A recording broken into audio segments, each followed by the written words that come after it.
चलिए अब बहुत ही बेसिक से एग्जांपल से मैं शुरुआत कर रहा हूं। एग्जांपल नंबर है 1, या इसको 1 कुछ नहीं बोलते, सीधे से एग्जांपल लिख लेते हैं। एग्जांपल f इक्वल टू लिखिएगा minimise a plus a bar b, a plus a bar b। Minimise करो जरा इसको, जल्दी से मिनिमाइज करो, आंसर बताओ क्या आ रहा है। थोड़ा सा और आसान कर दूंगा इसको, a bar plus a bar b कर लीजिए, थोड़ा सा आसान कर लेते हैं, अभी बात करेंगे, अभी ये भी कराऊंगा मैं, a plus a bar b भी। चलिए तो जल्दी से आंसर आ गया होगा सबका, स्क्रीन रोक के आंसर निकाल दिया होगा सबने। f इक्वल टू ले लिया a बार कॉमन, तो ब्रैकेट में बच गया 1 प्लस बी। 1 प्लस बी यहीं कहीं लिखा है, 1 प्लस बी इक्वल टू क्या होता है 1। तो वेरिएबल तो कुछ भी मान लो, क्या फर्क पड़ना है 1।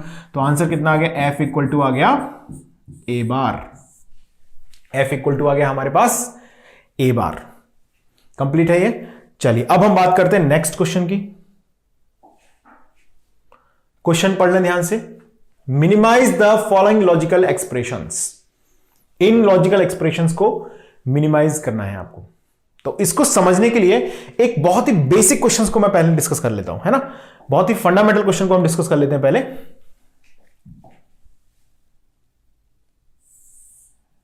चलो इससे पीछे वाली स्लाइड पर मैं दिखा देता हूं इसे, देखिए।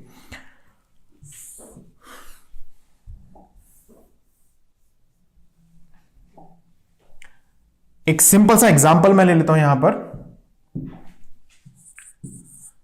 Minimise f equal to a plus B into A plus C. Minimise a plus B into A plus C, इसको मिनिमाइज कीजिएगा पहले। तो अभी हमने सिर्फ बेसिक थ्योरम्स की बात की है, वही सीखी है हमने, तो पहले मैं उन्हीं से सॉल्व कर रहा हूं इसे। a इंटू ए, जो मल्टीप्लीकेशन का तरीका है वही कर रहे हैं, इससे ज्यादा कुछ नहीं कर रहे हैं हम। a dot A plus a dot C, इतना सब लोग लिख पा रहे हो, कोई कंफ्यूजन नहीं किसी को। Obviously b into A plus b into सी, यहां तक पहुंच गए, कोई दो राय नहीं है, सबको समझ आया। चलिए तो f इक्वल टू हमने लिख दिया यहां पर। a डॉट ए क्या होता है डियर स्टूडेंट्स, जल्दी बताओ, a डॉट ए क्या होता है। a plus A C plus A B plus B C, यहां तक पहुंच गए हम लोग। अभी के अभी स्क्रीन रोकें और इसको आंसर करके मिनिमाइज करके सेव करके रखें, आपका क्या आंसर आता है। तो अब मैं इसे सॉल्व कर रहा हूं। क्या मैं a प्लस ए को a लिख सकता हूं? बिल्कुल लिख सकते हैं, किसी ने मना नहीं किया। तो क्या मैं a को भी a प्लस ए लिख सकता हूं? बिल्कुल लिख सकते हैं। तो क्या हम इसको ऐसे लिख सकते हैं? ध्यान से समझना, क्या मैंने इतना सही लिखा है या नहीं। यहां तक कि कहानी में कोई कंफ्यूजन किसी को हो तो बोलो, पुरानी इक्वेशन से मैच करके देखो। मैंने कुछ नहीं किया है, मैंने सिर्फ a को a प्लस ए लिख दिया है। क्या यह अलाउड है? बिल्कुल अलाउड है।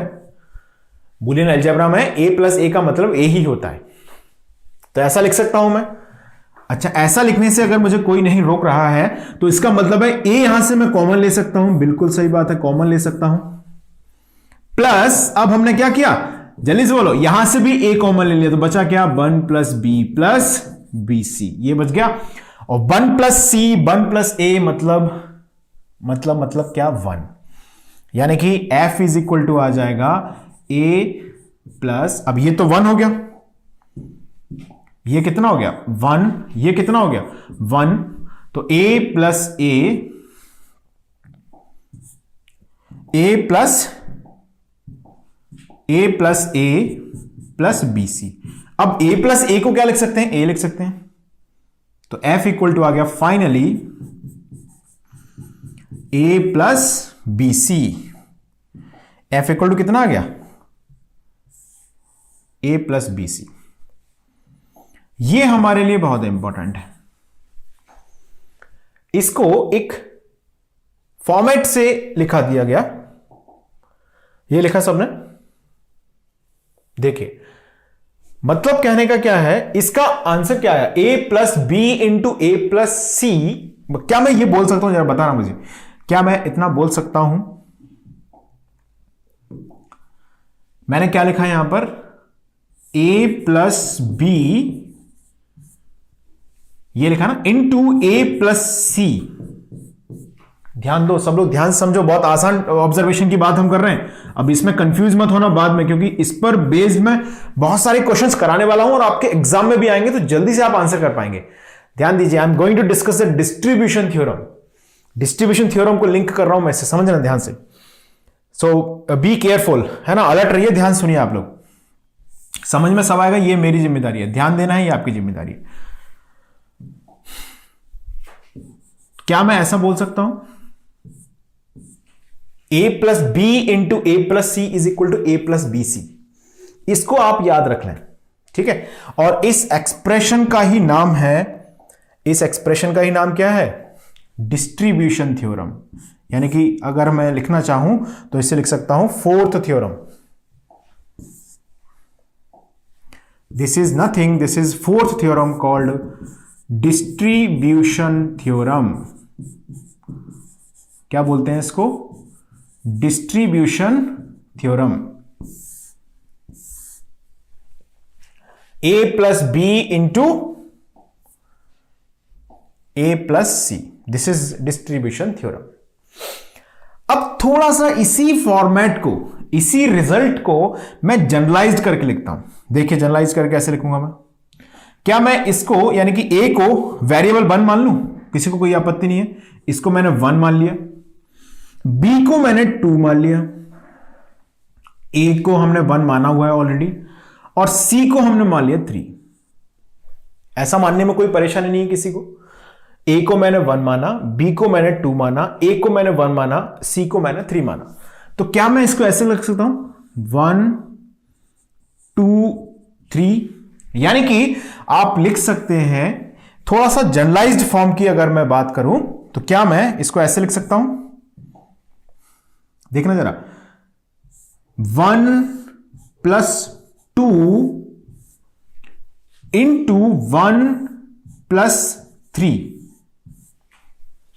ए प्लस बी यानी कि 1 प्लस 2, ये फॉर्मेट बहुत हमारे काम आने वाला है, ध्यान से सुनना इसको। 1 plus 2 into 1 plus 3 is equal to 1 plus 2 3। It's a very simple thing,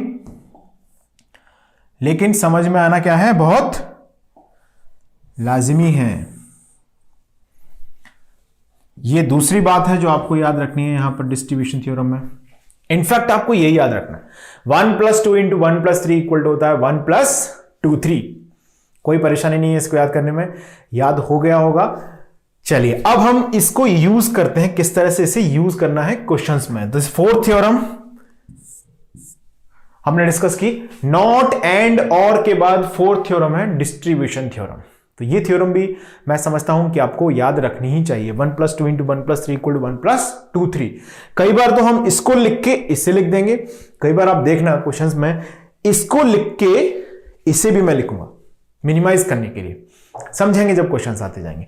चलिए तो अब हम इस पर बेस्ड वेरी फर्स्ट क्वेश्चन की बात कर रहे हैं। So let's go. स्क्रीन को रोक दें अभी के अभी, सब लोग रोक दीजिएगा स्क्रीन को, और इस क्वेश्चन को फटाफट लिख लीजिए आप और सॉल्व कीजिएगा। Find the answer. मैं सॉल्व करता हूं, आई होप सभी का आंसर आ गया होगा, अभी तक सबने आंसर निकाला होगा। मैं इसे सॉल्व करने जा रहा हूं। अब देखिए क्वेश्चन है minimize the following logical expressions. इसमें फर्स्ट क्वेश्चन है a plus B into A plus B bar into A bar plus B into A bar plus B bar. ये क्वेश्चन लिखा हुआ है हमारे पास। तो क्या मैं इसे 1 मान सकता हूं? इसे मैंने 2 मान लिया, इसे मैंने 1 मान लिया, इसे मैंने 3 मान लिया। किसी को कोई आपत्ति है इसमें? मुझे नहीं लगता कोई आपत्ति होना चाहिए। अगर मैं इतने पार्ट को रियलाइज करूं अलग, इतने पार्ट को रियलाइज करूं अलग, तो इसको मैंने 1 प्लस 2 इंटू 1 प्लस 3 लिख दिया। तो इसे मैं क्या लिख सकता हूं जल्दी से बताओ? 1 प्लस 2 3। पुरानी वाली स्लाइड पे जाते हैं। 1 plus 2 into 1 plus 3 is equal to 1 plus 2 3।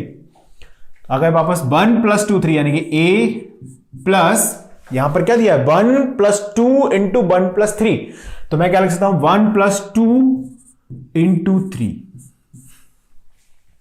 अब यहां पर बीच में इंटू है तो ये इंटू। अब यहां पर मैं फिर से क्या कर सकता हूं, इसको मैंने मान लिया 1, इसको मैंने मान लिया 2, इसको मैंने मान लिया 1, इसको मान लिया 3। क्या बन गया फिर से 1 + 2 × 1 + 3, क्या लिख सकते हैं 1 + 2 3, यानी कि a bar plus b × b बार, ये लिखा। तो f की वैल्यू हमारे पास आ गई, f = a + b × b बार। अब इसमें देखना है आपको, वही फिर से नॉट एंड और के बीच में खेल रहे हैं, तो यहां पर लगाया एंड ऑपरेशन, b.b बार होता है 0, यहां पर लगाया एंड ऑपरेशन, b.b बार फिर से हो गया 0। तो आपके पास जो फंक्शन बच गया वो क्या है, a + 0 × a बार + 0। ज्यादातर लोगों का आंसर आ भी गया होगा, I am just explaining it for the clarity. a + 0 मतलब a, इंटू a बार + 0 मतलब a बार, तो फाइनल आंसर आ गया a.a बार। इसका मतलब है 0, a.a बार मतलब यहां पर 0। Final answer is f = 0। आ गया होगा सभी का, आई कैन होप। चलिए इसको नोट कर लें जल्दी से। अब हम बात करते हैं नेक्स्ट क्वेश्चन की।